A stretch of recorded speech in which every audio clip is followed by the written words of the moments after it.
Tentang HARP.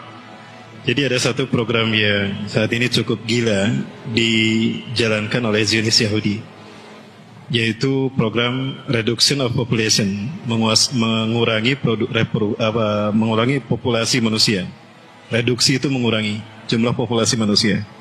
Ini berangkat dari keyakinan Yahudi bahwa hanya merekalah yang layak tinggal di muka bumi. Ya, jadi Yahudi ini adalah kelompok yang menganut paham Zionis Yahudi, ya, menganut paham rasisme, bahwa ras mereka lah yang paling unggul. Selain mereka itu adalah subhuman. HARP ini singkatan dari High Frequency Active Aurora Research Project. Itu sebuah alat yang dia bisa melakukan apapun sesuai dengan kebutuhan si operator daripada alat ini. Dulu HARP ini digunakan oleh Amerika sebagai satu alat untuk menyelamatkan Amerika dari rudal Rusia karena digunakan pada Perang Dunia Kedua, di mana alat ini berfungsi untuk menciptakan Iron Dome. Iron Dome itu adalah sebuah hologram yang kemudian apabila tersentuh oleh rudal Rusia, itu rudalnya akan meledak. Dan itu ada beberapa lapis gitu, ada lapis 1, lapis 2, lapis 3. Itu Iron Dome-nya. Nah, namun belakangan seiring dengan kemajuan sains dan teknologi, HARP ini kemudian menjadi multifungsi. Dia memiliki fungsi apapun. They can create the weather control, bisa mengontrol cuaca, bisa menciptakan cuaca ekstrim di musim yang berlawanan, bisa menciptakan gempa bumi, ya, dan juga bisa menciptakan hologram untuk memanipulasi informasi, bahkan untuk menghipnotis manusia dalam jumlah yang massal. Itu HARP.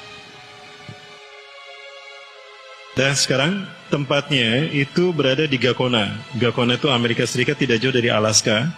Namun ini menjadi proyek Amerika yang sebetulnya bukan Amerika saja, tapi ini menjadi proyek Illuminati. Ini kejahatan HARP. Apa yang harus kita lakukan, para sekalian? Ya, kita melakukan sosialisasi terhadap jahatnya HARP. Ini satu produk HARP. Ada banyak produk yang dilakukan oleh HARP. Produk yang kedua adalah chemtrail. Chemtrail ini singkatan dari chemical trail. Beda dengan contrail. Chemtrail ini adalah satu awan yang kalau para bola lihat di langit itu nggak hilang-hilang. Itu ada terus, itu nggak hilang-hilang. Itu bukan jejak pesawat. Kalau jejak pesawat itu namanya contrail, itu hilang. Ketika pesawatnya masih ada, itu awannya paling hanya sampai 500 atau 1 kilometer lah. Setelah itu hilang. Ya, setelah itu hilang. Bersenyawa dengan udara. Tapi chemtrail itu tidak, karena itu jejak kimia, chemical trail. Isinya itu adalah virus dan senjata-senjata biologis yang bisa membuat penyakit endemik.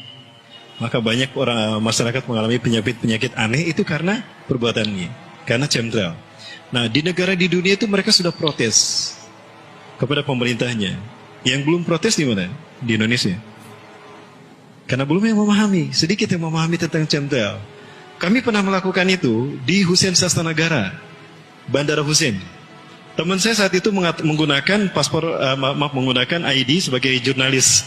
Pak, saya jurnalis, saya ingin tanya, itu jejak pesawat apa? Dan itu pesawat yang terbang mana? Rata-rata pesawat ini terbangnya jauh tidak terlihat. Nah, ini adalah senjata yang digunakan oleh Yahudi atas nama PBB untuk mengurangi jumlah populasi manusia. Ini jahat kan? Tapi ini menjadi bahan PBB. Nah, apa yang harus kita lakukan, para sekalian? Kita melakukan edukasi dan kita menekankan penekanan, penetrasi kepada political will, pada pemerintah kita, bahwa itu berbahaya untuk masyarakat.